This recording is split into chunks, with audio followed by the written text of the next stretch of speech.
Blog Talk Radio. Boa noite, meus amigos. Estamos aqui de volta. E hoje, infelizmente, serei obrigado a dedicar uma boa parte do nosso programa a essa figura ridícula desse Paulo Giraldelli, né? Porque ele voltou à carga, né? Redobrando a aposta com um blefe medonho, né? Se vocês bem se lembram, o começo da história foi porque ele disse que eu cometi um erro crasso num artigo ao classificar os filósofos como amantes de espetáculos. E daí diz ele aqui, isso nesta mensagem de agora. Era um erro crasso, maluco, pois lembro da minha primeira leitura de Platão no colégio por volta dos 14 para 15 anos. E lembro bem dos meus professores. Todos nós sabíamos que amante de espetáculo é uma coisa e filósofo é outra. É uma distinção clássica em Platão. Para um comentador que insiste nessa distinção, veja Daniel Devereux, Plato Metaphysics em C. Shields Ancient Philosophy, editado pela Blackwell. Bom, isso aqui como começou. Daí, eu expliquei que tanto o amante de espetáculos comum quanto o filósofo são ambos amantes de espetáculos, que pertencem ao mesmo gênero, havendo apenas uma diferença. Eis aqui o trecho que ele cita. Eis aí abaixo o Olavo de Carvalho reiterando o erro dele e, pior, aprofundando ainda mais o erro. Abre aspas para a citação que ele faz de mim. O que o Platão faz é o seguinte, ele distingue entre dois tipos de amantes de espetáculo. Aqueles que gostam de qualquer espetáculo, que se deleitam no espetáculo das aparências, e aqueles que se deleitam no espetáculo da verdade. Então, são dois tipos de amantes de espetáculo. E aí vai o Giraldelli, né? Dizendo que isso é um erro crasso, que é medonho, que eu estou ainda redobrando o erro, mas que ele, aspas, como filósofo que tem responsabilidade para com a juventude, né, ele vai pôr a coisa em pratos limpos e citar aqui diretamente o trecho da República. Em seguida, ele cita o trecho da República, 476A e B, em inglês. Né? Muito bem, nesse trecho, de fato, Sócrates faz ali uma distinção entre o amante de espetáculos e o filósofo, tá certo? Não preciso ler o parágrafo inteiro, de fato é essa distinção que está ali. Muito bem. Acontece que é o seguinte, ele cita aqui República, mas não diz qual é a edição nem nada. Como ele citou antes o Daniel Devereux, está na cara que é um trecho que ele extraiu do artigo do Daniel Devereux, colocado no livro Ancient Philosophy de C. Shields, né? Muito bem. Acontece que se ele tivesse lido a República, ele jamais poderia chegar à linha 476A sem passar pela linha imediatamente anterior, que é 475D, na qual, vejamos, aqui eu fui conferir o negócio, eu me lembrava claramente disto, mas no programa passado eu não citei o texto, né? Com linha e número, e não citei de propósito, para esperar que ele citasse, porque eu queria saber de onde ele tirou essa bobagem. Né? Então, vamos ver aqui, eu fui conferir agora em duas traduções, duas das muitas que eu consultei ao longo da vida. Uma é a do Paul Florey na Loeb Classical Library, que é acompanhada do original grego. E outra é do Leon Robin, que foi editado pela Pleiade, que foi, sem dúvida, um dos maiores estudiosos de Platão no século XX. Então, eu vou ler aqui primeiro a do Robin, depois a do Paul Florey, e depois vou ver como está no original, e vocês vão tirar definitivamente esta dúvida. Então, o interlocutor pergunta ao Platão, note bem, não se os filósofos são amantes de espetáculos, mas se os amantes de espetáculos em geral são filósofos.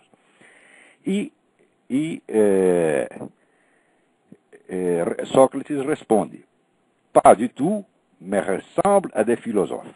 Et fit-il, quels sont ceux dont tu dis que ce sont des philosophes authentiques? Ce sont, répondis-je, ceux pour qui la vérité est le spectacle dont ils sont amateurs. Traduzindo para o português. O interlocutor pergunta, então, devemos chamá-los, aos amantes de espetáculos, de filósofos? Não, mas eles se parecem com filósofos. E, disse ele, quais são aqueles que você chama como filósofos autênticos? São aqueles para os quais a verdade é o espetáculo da qual eles são amantes. Ou seja, Sócrates está claramente classificando os filósofos como amantes de espetáculos, com a diferença específica de que são amantes do espetáculo da verdade. Do mesmo modo, na tradução da Paul Shorey, Lib Classical Library, está aqui. Whom do you mean then by the true philosophers? Those for whom the truth is the spectacle of which they are enamored. Ou seja, são aqueles que estão enamorados do espetáculo da verdade, como os outros estão enamorados do espetáculo da aparência. No original grego, a coisa é ainda mais forte. Tois tes aleteias en dego philotheamonas. Philotheamonas é como se diz amante de espetáculo em grego. Então, o filósofo é o philotheamon da aletheia, da verdade. É o amante de espetáculo, do espetáculo da verdade. Isso está muito claro na linha imediatamente anterior. Não é isso? Ora, se o Paulo Giraldelli tivesse lido a República, ele não chegaria à linha 476 sem ter passado pela linha 475. Mas como ele jamais leu a República, ele apenas pegou este trecho citado no Daniel Devereux, então ele ficou com a impressão de que a distinção entre os amantes de espetáculos e os filósofos não é uma distinção de gênero e espécie, mas é uma distinção radical absoluta, é uma distinção de substâncias, quando está na cara que é uma distinção escalar. Existem aqueles que amam o espetáculo das aparências e existem aqueles que vão além das aparências e amam o espetáculo da verdade. Isso está muito claro para quem leu a República. Agora, para quem catou um trechinho do Daniel Devereux, tá certo? E quer esfregar na minha cara, mostrando para se fazer de superior, tá certo? Pegar isso aí e esfregar aquele diplominha de merda dele, aí é outra coisa, tá certo? Então, esta é a diferença, tá certo? Entre esta molecada que sai com diplominha da USP e um estudioso de verdade. Para estudar um texto clássico, você só tem um jeito, você se tem que se munir das melhores traduções do original grego ou latino e de um excelente dicionário que eu uso aqui, o do Charles Bailly, tá certo? Que é provavelmente o melhor dicionário grego em um volume só que existe, tá certo? Então, de cara, você vê que o mesmo termo philotheamon é usado com relação aos amantes de espetáculos em geral e é usado aos amantes da aletheia da verdade. Tá certo? Não há a menor dúvida quanto a este ponto para quem quer que tenha lido a República. Agora, para quem cisca trechinho em livro de segunda mão, essa distinção evidentemente não existe e só existe a diferença radical que é, vamos dizer, a impressão que fica se você lê só o parágrafo seguinte, 476A. Então, uma coisa é estudioso de verdade, outra coisa é aluninho da USP, tá certo? Eu, quando era jovem, eu fui assistir várias aulas na USP como ouvinte e cheguei à conclusão que eu não devia frequentar aquela faculdade. Por quê? Eu ia perder 1h30 para chegar lá, outra hora e meia para voltar, várias horas por dia em assembleias estudantis, debates idiotas, tá certo? E não ia estudar coisíssima nenhuma. Então, fazendo as contas, essas 6 ou 7, 8 horas perdidas, seria melhor aplicado se eu ficasse em casa e se eu estudasse 3 horas por dia, que, aliás, é o que Aristóteles recomenda, umas 3 horas por dia, tá certo? Não passar disso porque a cabeça humana não aguenta. Então, se eu aplicar essas 3 horas por dia no estudo verdadeiro, seguindo os métodos admitidos em verdadeiros centros de estudo universitário no mundo, eu iria muito mais adiante, como de fato fui. E como qualquer pessoa pode ir, se ela quer conhecimento, tá certo? E não um papel social, e não uma posição social para ficar brilhando e jogando na cara dos outros, como faz esse palhaço desse Paulo Giraldelli. Mas, se fosse este todo o problema, tá certo? Seria apenas, vamos dizer, mais um blefe entre os inúmeros que eu já vi esse pessoal de esquerda dar. Tá certo? Acontece que o Paulo Giraldelli vai um pouco adiante, ele mente. Inclusive nessa segunda mensagem que ele postou agora, ele mente novamente dizendo que eu falei mal da esposa dele. Quando se ouvirem o programa, ouvirão claramente eu dizer que não há nada de errado com a moça. Eu disse exatamente estas palavras. Há de errado com o Paulo Giraldelli. Não falei nada de mal dela, não adianta querer se fazer de vítima para cima de mim. Tá certo?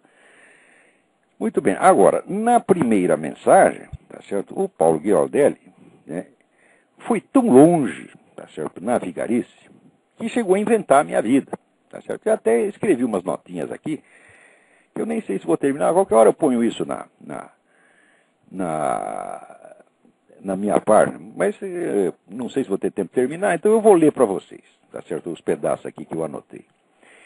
Na década de 80, mergulhado em estudos de religião comparada, eu mantinha uma intensa troca de cartas com alguns dos mais prestigiosos eruditos da área, entre outros o ex-diretor da seção de manuscritos orientais do Museu Britânico, Martin Lins, e o ex-ministro da Cultura do Irã, Seyyed Hossein Nasr, o maior filósofo vivo do Islã e reconhecidamente um dos maiores do mundo. Aproveitou todas as oportunidades de viagem para encontrá-los pessoalmente e incomodá-los com toda a sorte de perguntas, recebendo deles, como sempre uma atenção calorosa e bem superior à merecida. Nasr, então recém-exilado em Washington, consentiu mesmo em servir de guia turístico para mim e para um grupo de jovens amigos, levando-nos a museus e outros pontos memoráveis da capital americana e fazendo questão de apresentar-nos, já que tínhamos perguntas específicas, ao autêntico calígrafo islâmico tradicional, o grande Yusuf Ibish. Traduzi vários textos de Nasr e de Lins para os meus alunos, mas nunca me ocorreu a ideia, inexistente em meios intelectuais normais, de me promover às suas custas, muito menos mediante o grotesco expediente de anexar algum texto meu ao deles e publicá-lo com o meu nome na capa ao lado dos seus, simulando coautoria e ludibriando os leitores provincianos. A única vez que posei numa capa de livro ao lado de um autor de prestígio mundial, René Girard, foi numa obra coletiva com outros dois contribuintes e não foi mediante colagem ex post facto, e sim em razão de uma mesa redonda que tivemos na faculdade da cidade no Rio de Janeiro. Ademais, não fui eu o editor da obra, nem fui consultado quanto à capa. Se fosse, eu jamais me coloco como coautor, porque houve uma conferência principal, que foi a do René Girard, e houve 3 intervenções, 3 comentários, a ser feitos depois, um dos quais o meu. Portanto, eu não sou um coautor, eu sou um comentador. Você pode colocar o meu nome na Folha do Rosto como comentador, jamais como coautor. Mas a edição foi iniciativa deles. Muito bem. Conto essas coisas para dar aos leitores a medida exata do personagem do qual me vejo obrigado a falar nas linhas seguintes, o qual construiu uma carreira acadêmica inteira, fazendo amizade com o filósofo americano Richard Rorty, o que não era difícil, sendo Rorty notoriamente o mais gentil embrulhão intelectual de todos os tempos, escrevendo prefácios para os textos dele e em seguida estampando-se a si próprio na capa como coautor, em vez de recolher-se modestamente à folha de rosto como prefaciador ou editor, como é certo e usual fazer nessas circunstâncias, e como fiz com os textos de Mário Ferreira dos Santos e Otto Maria Carpo, e até com os de um autor totalmente desconhecido do público paulista, o poeta e filósofo pernambucano Ângelo Monteiro, cujos ensaios reuni e lancei na praça. Não parasitei em proveito próprio nenhum dos autores ao quais servi com modéstia e sinceridade de canal para que chegasse ao público, e não vejo nisso nenhum mérito especial, apenas a obediência normal e rotineira a uma regra mínima, que, por seu caráter elementar e incontornável, é menos de honestidade intelectual do que de saúde pública.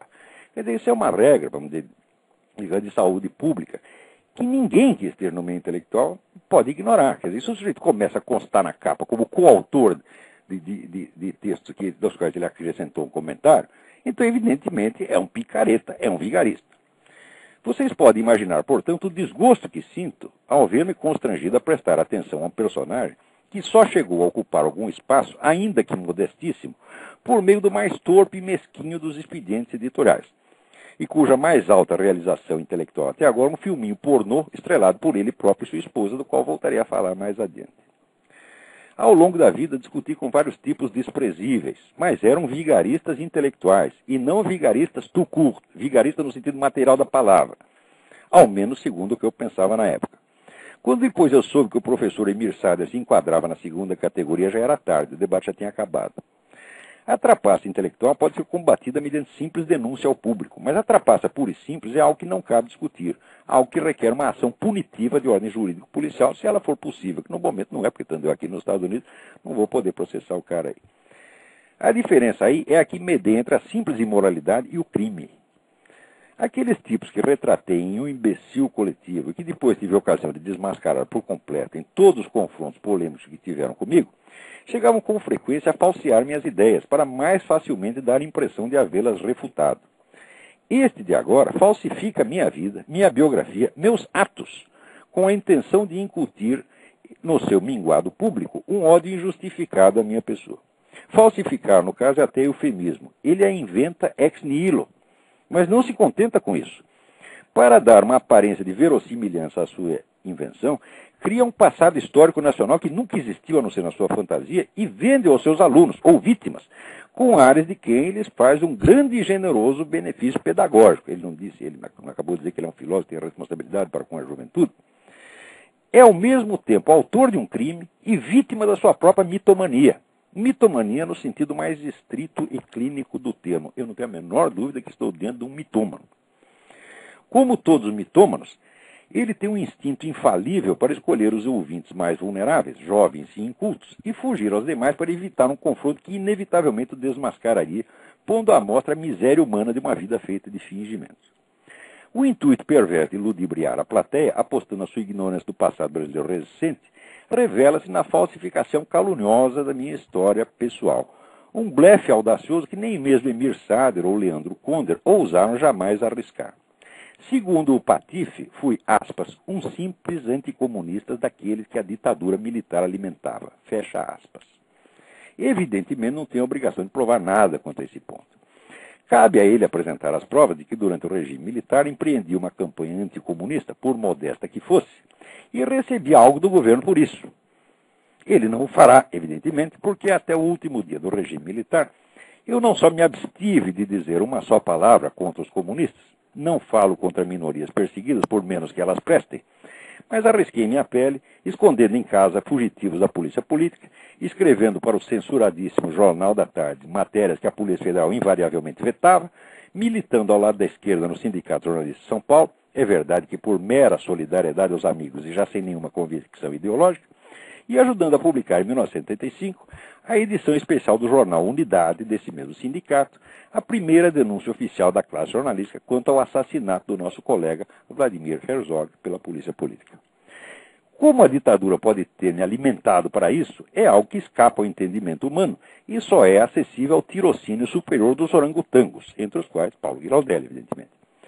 O primeiro escrito anticomunista que publiquei foi o livro A Nova Era e a Revolução Cultural, de 1993, 5 anos depois da redemocratização.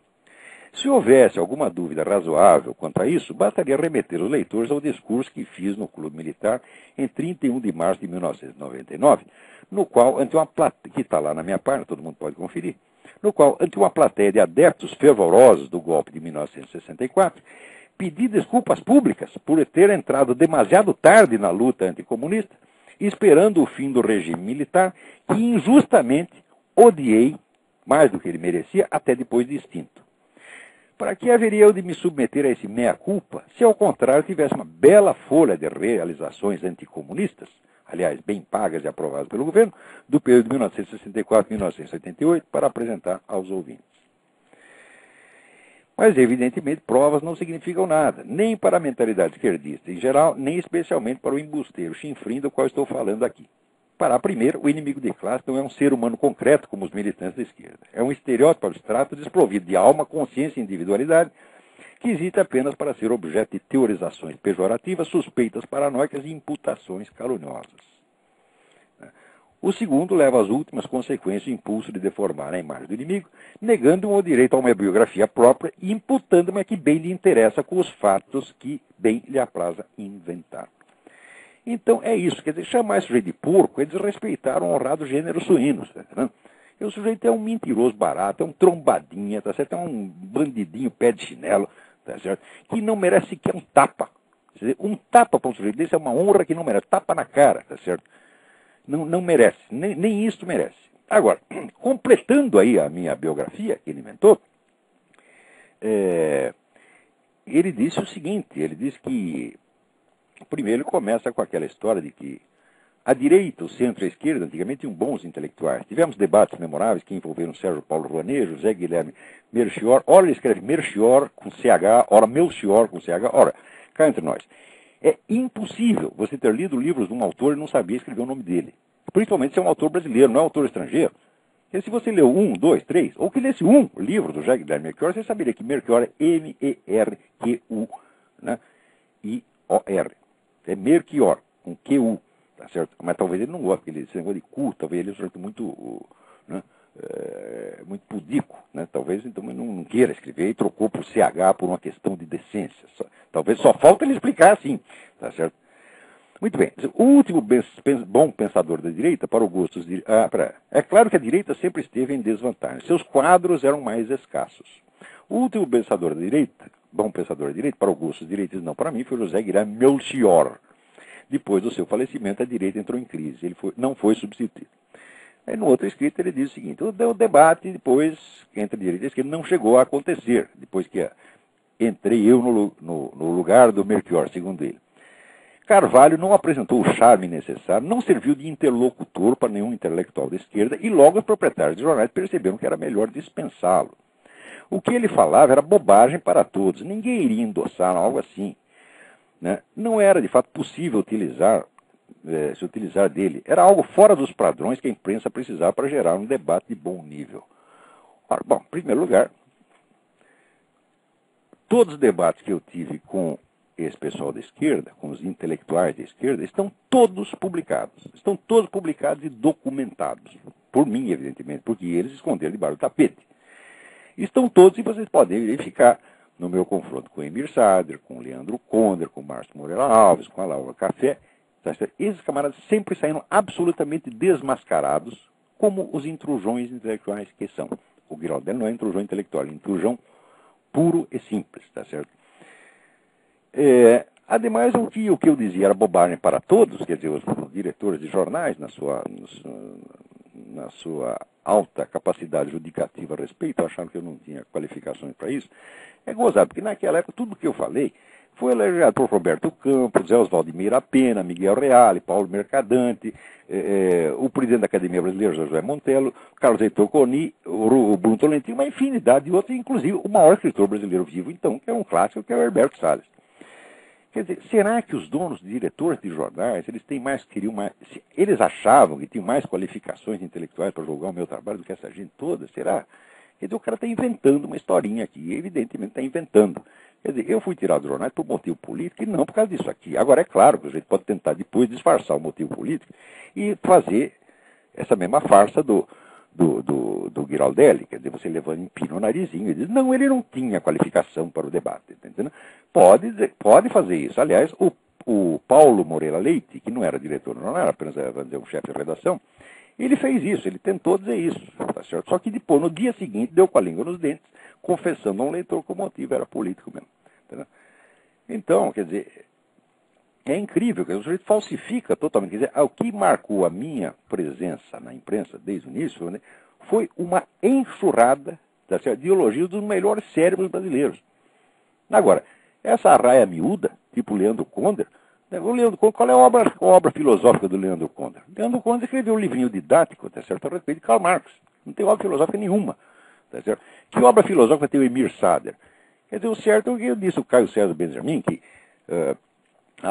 intelectualmente a obra do Emir Sader é um nada, tá certo? E essa turma toda, vamos dizer, com quem eu me confrontei, eram todos nadas. Esse aqui é subnada. Esse aqui é auxiliar, é aspone de nada, você está entendendo? Então, vocês verifiquem lá quais os debates que eu tive, tá certo? E vão ver se algum deles demonstrou que tinha mais nível, mais conhecimento do assunto, tá certo? Do que eu. O que aconteceu é o seguinte, é que eu tinha coragem de mostrar que eram, de fato, intrusões, tá certo? Então, é claro que o debate acabava. Mas é evidente que o debate acabava, porque depois que o sujeito faz uma coisa dessa, que nem Paulo Giraldelli acabou de fazer com o texto de Platão, o que o sujeito vai fazer? Vai enfiar a cabeça na privada para descarga, como fez a Laura Café, tá certo? Como fizeram todos eles. Até, você veja, o Emir Sader, que teve inúmeros confrontos comigo, tá certo? Ele depois saiu dizendo, jamais tive um debate com esse cidadão. Quer dizer, ele até apagou o passado, o tamanho era vergonha, porra. Quer dizer, esse pedaço da minha história está altamente documentado.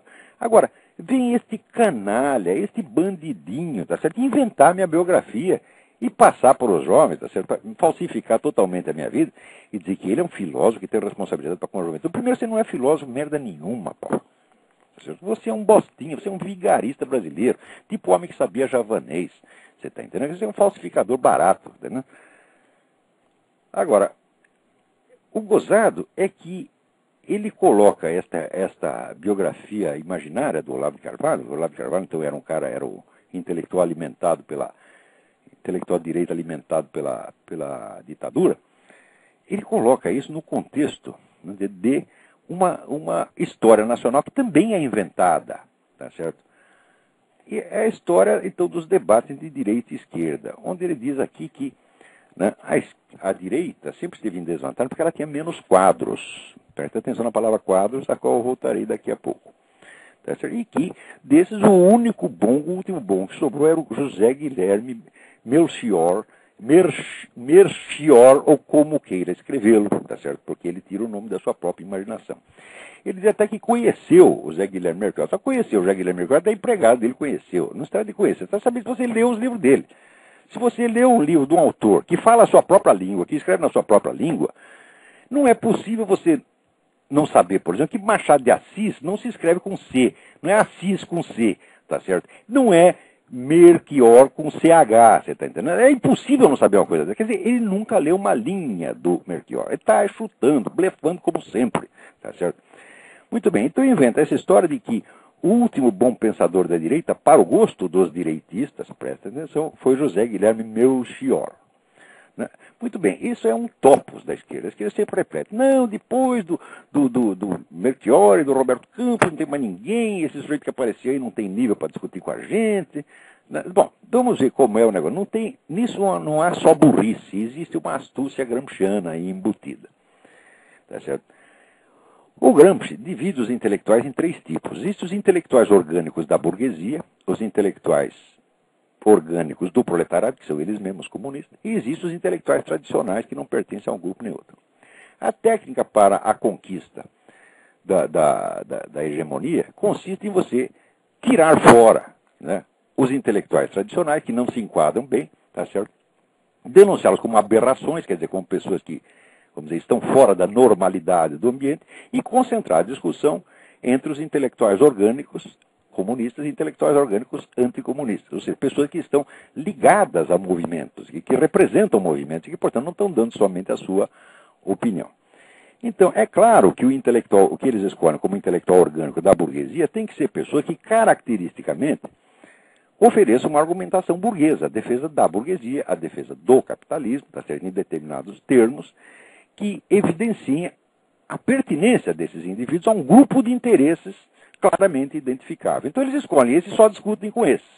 Então é claro que pessoas como Zé Guilherme Melchior, que era um membro do governo militar, foi chefe de gabinete do ministro João Leitão da Cunha, João Leitão de Abreu, perdão, e o Roberto Campos, que também foi ministro do governo militar, era ministro do Planejamento e depois ministro da Economia. Tá certo? Então eram caracteristicamente intelectuais orgânicos. Agora, o fato é o seguinte, a quase totalidade dos intelectuais conservadores não eram intelectuais orgânicos, eram sujeitos ideologicamente inclassificáveis. Tá certo? E esses eram em número imensamente maior, tá certo? Mas eles eram intelectuais e não eram quadros. Quadro, como é que se diz? Na terminologia comunista, é um militante que foi preparado para isso. Quer dizer, existe a escolinha de militantes para preparar quadros. Tá certo? Então, de certo modo, pode-se dizer que o Roberto Campos era um quadro do capitalismo e o Zé Guilherme Melchior era um quadro do capitalismo, mas você não podia dizer isso dos maiores intelectuais conservadores e vivos ainda na época, como, por exemplo, o próprio Gilberto Freire, em primeiro lugar. Em segundo lugar, você não poderia dizer isso do João Camilo de Oliveira Torres, que foi um dos maiores pensadores do Brasil, que é incatalogável ideologicamente, tá certo? Você não poderia dizer isso do Gustavo Corsão. E você não poderia dizer isso de uma infinidade de intelectuais de direito que havia na época, que apenas não eram enquadráveis no debate pré-moldado que a esquerda fazia. Então o que ela faz? Ela recorta o campo, sobra só o Roberto Campos e o Zé Guilherme Melchior, quando esses mortos, a direita entrou em crise. Eu digo, mas que palhaçada, tudo isso aí é um teatrinho montado, tá certo, pelo pessoal do partido, tá certo, porque ele só aceita como interlocutor aquele preciso adversário cujo argumento é simetricamente oposto ao deles e trata dos assuntos nas mesmas categorias de pensamento que eles têm. Então, que é facilmente traduzível na linguagem deles. Como não dá para fazer isso, vamos dizer, por exemplo, com o Gustavo Corsão, com o João Camilo de Oliveira Torres, então é como se não existisse. Tá certo? Ou com o Paulo Mercadante. Tá certo? Aliás, o próprio Meira Pena. Quer dizer, o Meira Pena se aproximaria mais da ideia do intelectual orgânico da burguesia, mas também difere pela amplitude de referência dele. Tá certo? Quer dizer, não podemos esquecer que o Meira Pena foi um estudioso, discípulo de Jung, tá certo? E uma metade da obra dele é coisa de psicologia social que não se enquadra mesmo na coisa polêmica pró-capitalista ou anticapitalista. Então, até o Meira Pena eles tiraram. E tiraram gente de porte imenso, como Antônio Olinto. Antônio Olinto era um grande intelectual conservador brasileiro, romancista, cujos livros estavam traduzidos em 32 idiomas no mundo. Foi um dos grandes romancistas da América Latina. O livro dele, A Casa da Água, foi traduzido no mundo inteiro. Muito bem. O que fizeram com Antônio Olinto? Durante mais de 20 anos, o nome dele esteve proibido pelo partido em todas as publicações culturais que eles dominavam. Isso é todas, porque eles dominavam todas. Tá certo? Assim é fácil, quer dizer, você some com o Antônio Olinto, você some com o Meira Pena, você some com o João Camilo, você some com o Gustavo Corsão. O Gustavo Corsão foi boicotado, foi tirado, tá certo, de circulação por iniciativa daquele pessoal onde aquela chefia da redação do Globo, que era tudo comunista ou pró-comunista, tá certo, que é a mesma coisa, é comunista ou companheiro de viagem, tá certo, sob a alegação de que os artigos dele estavam muito chatos. Tá certo? Você vai ler os artigos hoje, são apaixonantes. Agora, se você pegar, tá certo, um livro como O Século do Nada, aquilo é uma enxurrada de argumentos e fatos absolutamente esmagador. Não tem ninguém na esquerda que consiga discutir com aquilo. Tá certo? Por exemplo, ele começa por demonstrar, vamos dizer, que os grandes responsáveis pela ascensão do nazismo foram os comunistas. Quer dizer, os comunistas que alimentaram, que cederam o território soviético para montar um exército nazista clandestino, que incentivaram o nazismo e que depois, quando o nazismo deu para trás, é claro que eles ficaram contra. Tá certo? A isso eles não têm nada que responder. Esse é um assunto do qual ninguém gosta, que é a famosa tese do Ernest Toppich, a guerra de Stalin. Quer dizer, que para mim já é uma coisa está totalmente demonstrada. E assim vai, quer dizer, é um livro de 700 páginas, tá certo? Com o qual nenhum esquerdinha, muito menos, mas nem se fala Paulo Giraldelli, estou falando dos caras que eram intelectuais, mais ou menos de verdade, tá? Que tinha na esquerda nos anos 60, não eram capazes de discutir. Aliás, se vocês bem lembram, quem estava na direita na época? O Otto Maria Carpo era um homem de direita. O Otto Maria Carpo se transformou num servidor do Partido Comunista muito mais tarde, tá certo? Mas não se esqueçam dos primeiros ensaios dele, que eram flagrantemente anticomunistas, tá certo? Que eram ensaios, vamos dizer, de um conservador cristão, que ele chegou da Áustria como um conservador cristão, e depois no Brasil, tá certo? Pressionado por um lado todo, virou um servidor do Partido Comunista e se mediocrizou completamente e morreu amargurado por isso. Eu conto essa história na introdução dos ensaios reunidos do Otto Maria Carpo. Quer dizer, o comunismo acabou, como os comunistas acabaram com o Otto Maria Carpo. Era um cara que chegou no Brasil, era para ter sido no mínimo reitor de uma universidade, botaram ele o quê? De copydesk de um jornal e ficaram cobrando esse emprego até o fim da vida. E quando o homem morreu, enterraram toda a obra dele no lixo, da onde eu fui retirá-la. Tá certo? O Carpo era um conservador, sim, e foi um dos grandes inimigos do governo João Goulart, e foi o autor dos 2 últimos editoriais do Correio da Manhã contra o governo. Um se chamava Basta e o outro se chamava Fora. Quer dizer, o homem foi inteiramente adepto do governo, da derrubada do Goulart. Depois ficou contra o regime que nasceu, tá certo? O que é outra coisa completamente diferente. Muita gente que esteve, vamos dizer, até na liderança do golpe, depois ficou contra o regime. O próprio Carlos Lacerda ficou. Por quê? Porque era para tirar o homem e fazer uma eleição em 6 meses. O que os caras fizeram? Tiraram o sujeito e montaram uma ditadura. Então é claro que muita gente que participou do golpe, muito conservador que participou do golpe, como o Carlos Lacerda, Adalto Lúcio Cardoso, tá certo? Passou para a oposição. Tá certo? Que era o que tinha que fazer mesmo. Tá certo? Quer dizer, cadê a promessa das eleições? Cadê? Como é que vai ter? Não fizeram a eleição. Por quê? Porque quem ia se eleger era o Carlos Lacerda. Tá certo? E alguém lá não gostava do Carlos Lacerda, então decidiram fazer a eleição. Isso quer dizer que na direita, na época de 64, estava até o próprio Otto Maria Carpo. As 3 maiores inteligências vivas do Brasil, não é? As 4. Mário Ferreira dos Santos, Otto Maria Carpo, Gilberto Freire, Miguel Reale, estavam os 4 na direita, só que não eram intelectuais orgânicos. Portanto, não dá para montar com eles o debate pré-fabricado que os caras montavam com Roberto Campos e Zé Guilherme Melchior. Esses 2, aliás, era fácil de discutir com eles, primeiro, porque o Roberto Campos se atinha geralmente ao argumento da eficiência econômica do capitalismo, o que facilitava ainda mais deformar a imagem dele, colocando como um sujeito tecnocrata frio que não ligava para os aspectos morais, só pensava em eficiência. E o Melchior era mais facilmente enquadrável ainda, porque todo o campo de referência mental dele era Hegel. Tá certo? O livro dele, A Natureza do Processo, é uma interpretação hegeliana da história, que termina com o triunfo do capitalismo. A única diferença é essa, mas é um esquema hegeliano com a mesma ideia, vamos dizer, da astúcia da razão, que teoricamente conduz o processo histórico e leva a um certo resultado de interpretação, para o meu gosto, totalmente errada. Quer dizer, eu acho que o Zé Guilherme Melchior era excelente como crítico literário. Pelo primeiro volume da história da literatura brasileira que ele publicou, ele não chegou a terminar. Foi o maior historiador da nossa literatura, maior. Não há, aquele livrinho é uma joia. Mas, sinceramente, não era uma mente filosófica de primeiro plano, não era mesmo. Tá certo? Tinha gente muito melhor do que ele. Na época, tá certo? E hoje ainda tem. Muito bem, mas então é isso. Quer dizer, o sujeito inventa essa história de que houve uma crise na direita por causa depois que morreu Zé Guilherme Melchior e Roberto, por falta de quadros. Nós temos um excesso de intelectuais, tem um excesso. A superioridade intelectual da direita, inclusive no Brasil, é esmagadora. Só que é o seguinte, não pode falar dela, não pode publicar os caras, tem que sumir com eles. Então assim fica fácil. Quer dizer, os negros recortam a realidade, a imagem e semelhança do que eles querem e fazem a propaganda em cima. Né? E este Paulo Giraldelli, ele se prevalece disso, quer dizer, ele se prevalece dessa falsificação da história geral do Brasil para falsificar minha história pessoal e me acusar de ser um intelectual alimentado pela ditadura militar. E depois não quer que eu xingue, não quer que eu fale palavrão, quer se fazer de educadinho. Ora, Paulo, vai tomar no cu, rapaz. Quer dizer, falar educadamente com um sujeito como você... Pô, é a mesma coisa que eu falar com uma árvore, com uma porta, com uma formiga, com uma lagartixa. Que estupidez é esta? Vê se te enxerga. Não é possível evitar palavrões dentro disso, porque você passa dos limites. Quer dizer, você é um vigarista mesmo. Você é um trombadinha. Você é um pé de ladrãozinho, pé de chinelo, vagabundo. Tá entendendo? Vai pra casa, rapaz. Agora, quanto àquele filminho que você fez, tá certo? Eu disse, na outra vez, não falei mal de sua mulher de maneira alguma, disse que não tem nada errado com ela. Errado é você fazer esse filme e mostrar essa sua bunda peluda.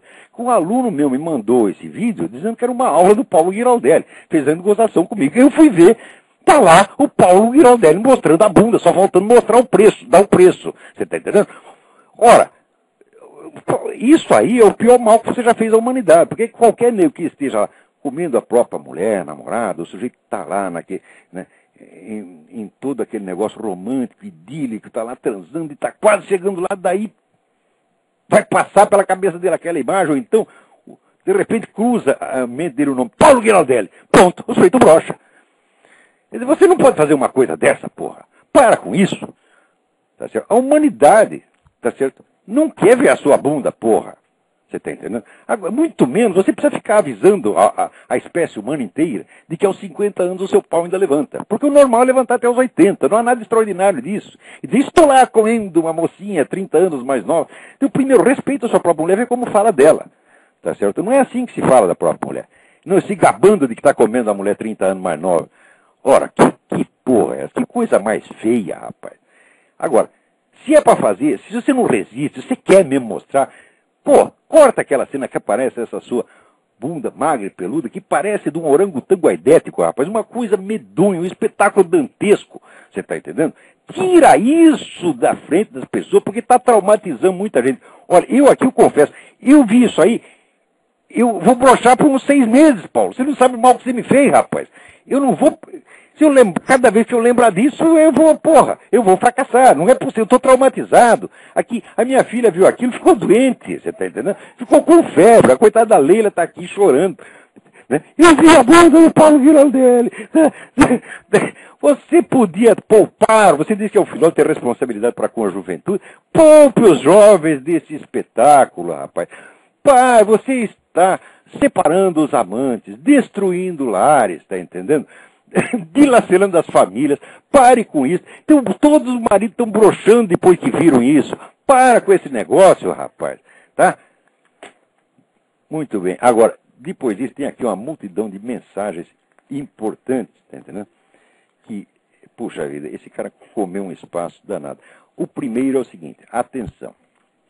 A Universidade de Brasília está aqui fazendo um ciclo de palestras sobre pedofilia, no qual um dos palestrantes principais é um sujeito chamado Denilson Lopes, professor da Faculdade de Comunicação da UNB e autor do livro O Homem que Amava Rapazes e Outros Ensaios. Denilson Lopes é um apologista ostensivo da pedofilia, tá certo? E isso aí vocês podem ver, tá certo? Eu vou dar aqui o endereço para vocês, é meio complicado, você pega um lápis e anote.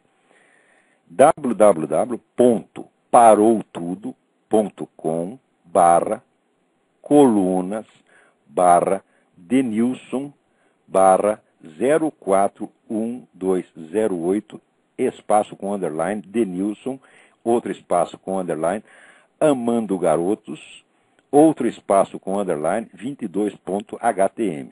Mas também acho que se vocês puserem simplesmente no Google o nome do sujeito, Denilson Lopes, e o título do artigo, que é Amando Garotos, vocês vão ver essa apologia ostensiva, né, da pedofilia, que ele faz lá um monte de citações literárias, né, evocando as belezas da pedofilia, e diz assim: talvez se vivêssemos em tempos menos intolerantes, quer dizer, a rejeição que nós temos à pedofilia é intolerância, é uma coisa horrorosa, nem precisássemos evocar tantos textos literários. Talvez em outros lugares da sociedade tenham ouvidas outras histórias que falariam para além da redução mecanicista do violentado que vira violentador ou marginal. Aqui nem mesmo o grande Almodóvar parece não escapar em seu último filme, Má Educação, ao contrário do libertário e amoral O Que Eu Fiz para Merecer Isso, filme que dirigi em 1974. Talvez no futuro que espero próximo, haja um tempo em que falar de pedofilia seja apenas falar de uma expressão afetiva. E assim vai. Então, olha, outro que faz apologia da pedofilia é o próprio Luiz Mott. Tá certo? Quer dizer, ele confessa as suas afeições pedófilas. Tá certo? Agora, ele diz que ele descreve aqui o que ele chama do moleque ideal, o moleque que ele quer comer ou dar, sei lá o quê. Tá certo? Descreve, evidentemente, um menor de idade, mas diz que é o maior de idade, que ele só faria isso com um sujeito que fosse exatamente assim, mas que fosse maior de idade. Né?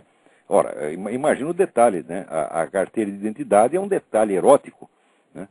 Que deve excitá-lo muito. Quer dizer, o sujeito tem tudo aquilo, mas se ele não mostra a carteirinha de 18 anos, então o Luiz Mott brocha e não tem mais atração por ele. Que brincadeira é essa? Então o sujeito está dizendo claramente que é a atração explícita por meninos, adolescentes, tá vendo? E isso aí vocês podem verificar no site, no blog Jael Savelli, com 2 L's, .blogspot. Procurem e vocês vão ver, né? Agora, uma outra coisa interessante nesse artigo é o seguinte, é que o pessoal sempre fala que não há nada de promíscuo na homossexualidade, que os homossexuais eles gostam de formar, né, casaizinhos, formar família, né, etc. Olha, eu não tenho nada a ver com isso, tá, né? Mas diz aqui o Luiz Mott, dos últimos 36 anos de prática homoerótica, calculei que deve ter transado mais ou menos com uns 500 homens diferentes. Eu não vou falar mal dele por ter transado com 500 ou 501. Eu só vou dizer o seguinte, que essa história de casalzinho gay, de família gay, isso é empulhação. Tá certo? Porque nós sabemos que o Luiz Mott é um tipo altamente representativo. E como ele mesmo se gaba disso, e que transou com uns 500 homens diferentes, se pedir para escrever o nome ele não vai conseguir. Tá certo? Então, é o que eu tinha um aluno antigamente, que era homossexual, era um bom sujeito e tal, mas ele ia na sauna ali no Hotel Danúbio, em São Paulo, e eles chamavam aquele de navio negreiro, quer dizer, apagava a luz, todo mundo comia todo mundo. E ele nem sabia de onde, né, tinha vindo o instrumento, tá certo? E de repente sentia um negócio estranho, era alguém, tá certo? Era um desses 500, tá certo? Então, é claro que, vamos dizer, você querer identificar isso, vamos dizer, como um impulso que leva à formação de casais estáveis e família, etc. Isso é uma palhaçada. Note bem, não se trata de falar mal de homossexualidade, heterossexualidade ou coisa nenhuma. Trata-se apenas de exigir a verdade. Mas eu já cheguei ao Congo brasileiro, não sabe o que é a busca da verdade. Isso não faz parte, a pessoa nem sabe o que é isso. Quando elas chamam busca da verdade, elas querem apenas, vamos dizer, a defesa de alguma coisa que elas gostam. Certo? Então, vamos lá. Tem mais assuntos aqui. Nós estamos quase no fim. Antes que eu me esqueça, vai haver aqui o curso de paralaxe cognitiva que vai ser dado aqui, em casa, tá certo? Na Virgínia, tá certo? E vocês podem obter informações com o EDUI no número 041-3362-0200 ou 041-3262-0100. Antes que eu me esqueça, eu quero corrigir um erro medonho que eu cometi nos programas anteriores. Porque logo que foi tocada aquela musiquinha Vai Tomar no Cu, Eu atribuí a autoria daquilo ao grupo Adriano e a rapaziada, e não é. É a atriz Cris Nicolotti. Parabéns, Cris Nicolotti, você inventou um verdadeiro clássico. Nada melhor do que essa música expressa tudo o que eu tenho a dizer a todos esses picaretas, vigaristas, a começar pelo Paulo Giraldelli. Parece que tem alguém na linha. Vamos lá. Alô? Olavo? Sim. É Fábio de Andrade. Ô, Fábio, tudo bem? Como é que vai? Tudo certinho. Tudo jóia. Eu estava, enquanto você estava lendo o seu artigo, eu estava fuçando no site do filósofo da cidade de São Paulo. Sim, o filósofo que tem responsabilidade para com os jovens. É, depende, né? E tomara que não tenha responsabilidade sobre mim, né? E ele diz o seguinte, diz que você é nazista, né? O nazista é o cu da mãe dele. Ora, porra, esse negócio de abusar da coisa nazista, o que é isso, porra? Nazismo é imputação de crime. Vai tomar no ouro do seu cu, Paulo Giraldelli. Ah, o que é isso, porra? Então ele diz exatamente assim, tá? Tem um artigo sobre a direita contra gays, negros ou nordestinos. Ele faz uma rebordosa aqui e depois chega no fim ele diz assim, é a direita que com o Olavão sonha com a suástica. Olha, e aí fica... Eu estou dizendo, esse sujeito, se eu estivesse no Brasil, eu tinha que meter na cadeia, processar e meter na cadeia. O que é isso? Isso é imputação de crime? Exatamente. O que é isso? Agora ele ele... coisa e sai falando. Quer dizer, é um difamador, caluniador, isso está no sangue, o cara não consegue parar. É compulsivo, mitômano e caluniador, porra. Esse é um lixo humano, esse cara não devia poder se aproximar de uma escola nem como aluno. Quanto mais como professor querendo entregar a juventude para um cara desse, é um crime. É um crime. Mas eu acho que não dá para discutir muito a sanidade do rapaz aí, pelo seguinte, ele pegou um pedaço da pintura do Rafaelo, chamada Academia, que é uma pintura belíssima, né? Uhum. E está entrando pelo pórtico, entra o Aristóteles e o Platão, né? Sim. Então, eu esqueci de comentar isso, Fábio. Mais adiante ele diz... Bom, eu não quis nem entrar nesse aspecto filosófico. Ele pôs a cara dele na cabeça... Ele pôs a cara dele, não, só uma observação, ele pôs a cara dele na cabeça do Platão. Puta! Então ele foi no Photoshop e trocou a cabeça do Platão, que está apontando para cima, e embaixo escreveu assim, Paulo é Platão. Paulo é Platão. E o Platão merece isso depois de tanto tempo, né? Mas você vê que coisa. Agora, esse sujeito mais adiante, né? Isso é de interesse geral, não é só para responder a sua pergunta. Mais adiante, ele diz que o negócio de você transcender o pensamento e ir direto à percepção do objeto é impossível. Eu acredito que para ele é impossível, para ele só existe pensamento. É aquele negócio que o Buda fala, do sujeito que aponta a lua e a pessoa pensa, o ouvinte pensa que o dedo é a lua, né? Quer dizer, não entende que para além do pensamento existe um objeto, uma realidade a qual aquilo se refere. Essa realidade pode ser difícil de dizer. E é por isso mesmo que Platão, quando, vamos dizer, ele termina o processo, vamos dizer, dialético, da ascensão ao mundo das ideias, quando vai chegando lá, ele troca o discurso e passa para fazer vamos dizer, um mito, apresentar um mito. Porque aquilo só pode ser dito em linguagem poética, não tem como você expressar aquilo diretamente. Uhum. Agora, o Paulo Giraldelli, ele diz, mas isso é uma bobagem, porque imagina se Platão vai das coisas às ideias. Todo mundo sabe que Platão vai das ideias para as coisas, e Aristóteles é que vai das coisas para as ideias. Então, meu Deus do céu, isso é uma coisa subginasiana, você não pode dizer uma coisa dessa. Porque, olha, o que vai das ideias para as coisas não é Platão.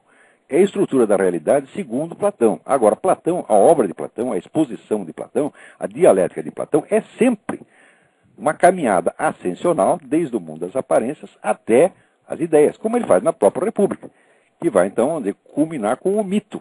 Tá certo? Quer dizer, é sempre indo das coisas para as ideias, porque só quem pode ir das ideias para as coisas é Deus. Para ir das ideias para as coisas, ele precisa que você conhecesse essas ideias mais clara e extensivamente do que você conhece as coisas. E isso só Deus. Nós conhecemos as coisas e por trás delas podemos enxergar, entrever as ideias, exatamente como Platão sugere. O próprio Platão chamava a sua dialética de navegação. Então ele fez duas navegações. A primeira navegação das coisas para as ideias e a segunda das ideias para os princípios que ele põe no seu ensinamento oral, tal como está no livro do Giovanni Reale para uma nova interpretação de Platão. Tá certo? Então, o homem ignora tudo. Quanto a Aristóteles, Aristóteles não vai das coisas para as ideias, porque Aristóteles não acreditava na existência das ideias, porra. Ele acredita na ideia da forma substancial que está embutida na própria coisa.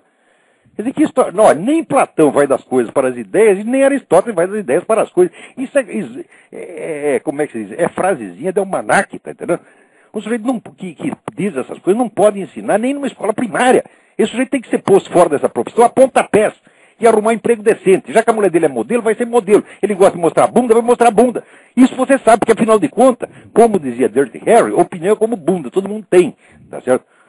Então, é ele que viva de mostrar a bunda. Tá certo? Então, porque talvez essa interpretação mais fuleira é justamente a interpretação da obra do Rafael, onde o Aristóteles está com a palma virada para baixo e o Platão aponta para cima.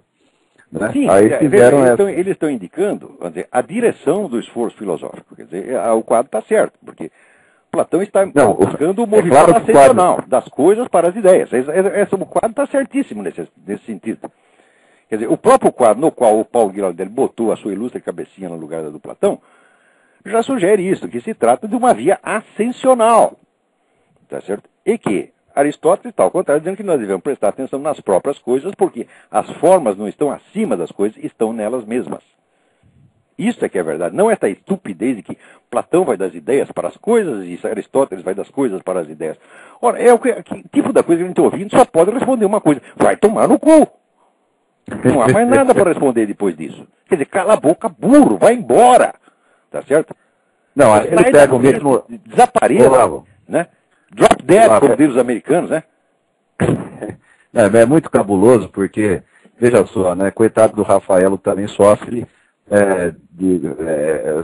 à toa nessa história, porque ele pegou a modelo, esposa dele, e colocou também na escola de Atenas, do lado, ali é claro, a menina ouvindo. Então, Paulo Giraldelli, ela é Xenofonte, ela é Aristóteles, né? É um dos discípulos lá, ouvindo Platão. Ai, meu Deus do céu, haja saco. Olha, o Brasil está tomado por esse tipo de vigarista, tanto na política quanto na vida intelectual. A geração anterior, intelectuais de esquerda, era até melhorzinha. Não dá para comparar o Paulo Giraldelli com o Leandro Conte. O Leandro Conte leu algum livro. Pelo menos ele leu o livro do Zé Guilherme Melchior, esse cara nem leu. Tá certo? Quer dizer, porra, não se pode tolerar um sujeito desse no ensino. Não tem qualificação para ensinar nada. Agora, fica aí exibindo diplominha. Diplominha da USP todo mundo tem, porra. Qualquer um que faça por lá tem.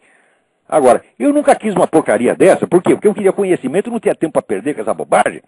Tá certo? Aí eles podem ficar esfregando diplominha, tá certo? Para enganar os outros. Eu não posso enganar, eu tenho que mostrar conhecimento mesmo. Porque eu não tenho título nem protestado. Tá certo? Eu não vou me afirmar na base do título, mas na base da minha obra, da base daquilo que eu ensinei. Quer dizer, eu tenho uma obra já de mais de 20 mil páginas. Tá certo? Bom, Fábio, o outro aí na linha esperando. Bom, na verdade a pergunta que eu queria fazer não tem absolutamente nada a ver com o assunto, é que, talvez nesse programa não, mas no próximo, o senhor explicasse exatamente o que está acontecendo com o caso desse Louis Liby, né, que aqui no Brasil é um pouco difícil. O Liby não fez absolutamente nada. Ou você lembra na década de 70 que teve aquele Daniel Ellsberg e o Philip A.G., que publicaram mais de 300 nomes de agentes da CIA espalhados pelo mundo, agentes que estavam em serviço, ocasionando inclusive a morte e assassinato de vários deles. A esquerda achou lindo. Agora, esse Liby, tá certo? Porque revelou lá o nome de uma mulher que nem estava em serviço, que não estava no exterior, estava aqui, e que ela estava se aposentando, os caras fizeram a caveira em cima dele.